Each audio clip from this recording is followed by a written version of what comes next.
Hello, this is Mark J. Boone, Assistant Professor in the Department of Religion and Philosophy at Hong Kong Baptist University, and this is a long overdue book trailer for The Conversion and Therapy of Desire, Augustine's Theology of Desire, and the Cassiciacum Dialogues. And it's hard to know where to begin. Let's begin with the second word. First, we have to set the stage. In Book 8 of Confessions, Augustine tells us of his conversion to Christ. Specifically, he's been trying to get to the truth for a long time, and he's finally understood that the truth really is located within the Orthodox Christian Church. But he has not yet been able to change his ways and join this church. He's not yet been able to commit his life to following Christ. And the pivotal moment happens in Book 8 of Confessions, in this garden in Milan, Italy, where he hears a childlike voice saying, take and read, or pick it up and read it, tolle lege.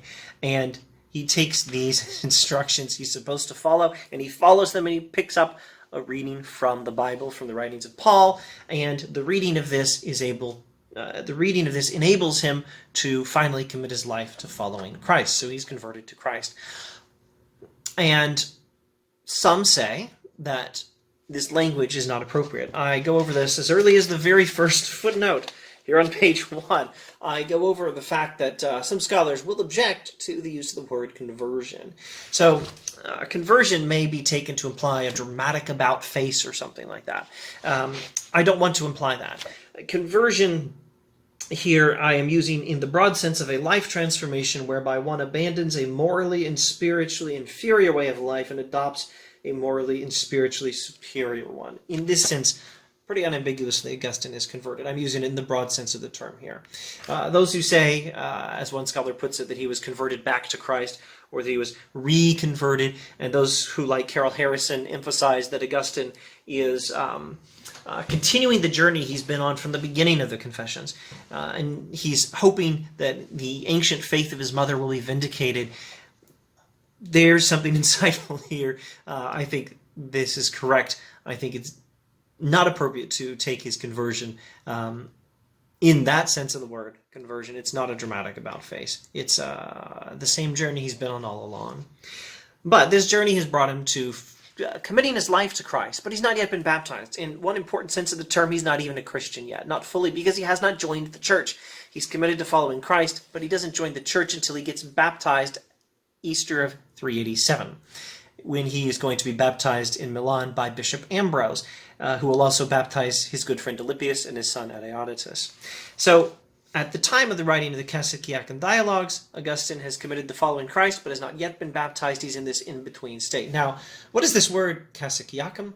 This is the name of a place near Milan, Italy, and his friend Verecundus had a villa there, a country villa, and Augustine has retreated during this transitional stage in his life to the villa of Verecundus, where he and a little community he's gathered with him devote themselves to to following Christ and figuring out how to follow Christ, and also sorting through a lot of the big ideas, sorting through a lot of philosophy as well as a lot of theology. And actually, they're also doing some farm work.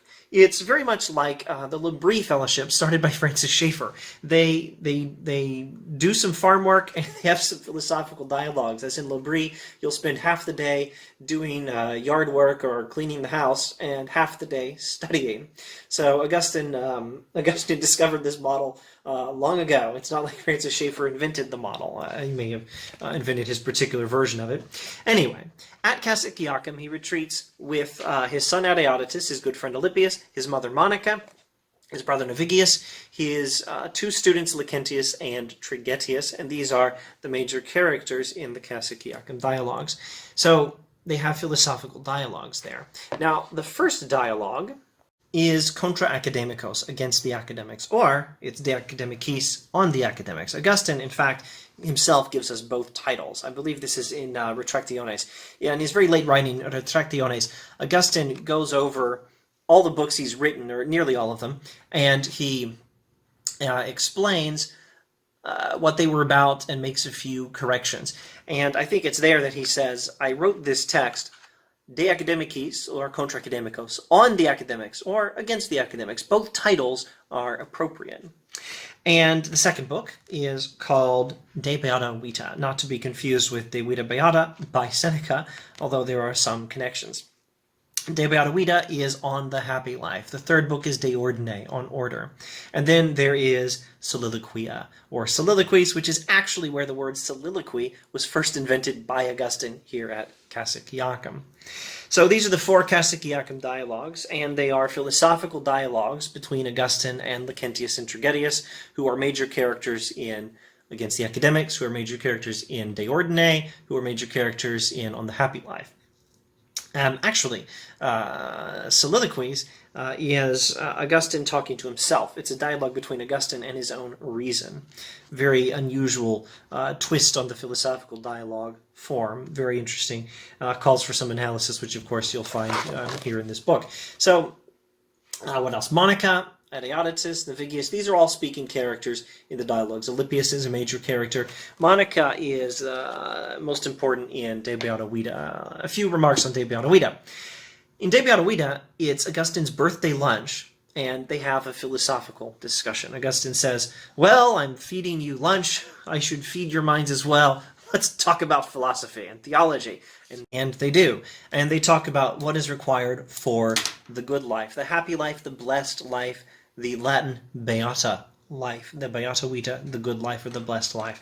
And what is required for the good life is desiring God and having God, which requires virtue, and which requires not virtue as articulated in, for example, Plato's Phaedo, where the point of virtue is to free the soul as much as possible from the body. It turns out lunch and even dessert have a role in the good life. The good life is an embodied life and a spiritual life and a life of, by all means, returning reason to governance of the bodily appetites, having a well-ordered life such that we're not living for physical things, but not any kind of a life where we're longing for disembodiment all the time.